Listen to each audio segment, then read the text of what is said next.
যানজটের ঝামেলা এবার শীঘ্রই শেষের পথে। মাত্র কয়েক ঘন্টায় যাওয়া যাবে দীঘা ও পুরী, তাও আবার জলপথে, ভাড়াও সাধ্যের মধ্যে।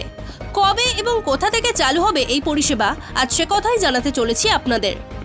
ভ্রমণ পিপাসু মানুষ হোক কিংবা না হোক, একঘেয়েমি জীবন থেকে অব্যাহতি পেতে আমাদের মন চায় কাছে পিঠে কোথাও ঘুরতে যেতে।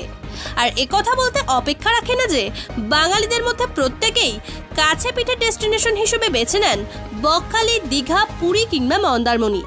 সমুদ্র সৈকতের কথা মনে আসলেই বাঙালিদের দীঘা এবং পুরী প্রথম পছন্দের তালিকায়।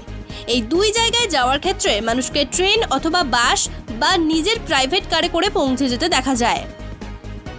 তবে সড়কপথ অথবা রেলপথে যানজট এবং অন্যান্য কারণে অনেক সময় লাগে। এমন পরিস্থিতিতে রাজ্যবাসীর জন্য সুখবর, মাত্র কয়েক ঘন্টায় এবার থেকে যাওয়া যাবে দীঘা এবং পুরীতে। এমনই উদ্যোগ নিয়েছে ডায়মন্ড হারবার পুরসভা। এবার বিলাস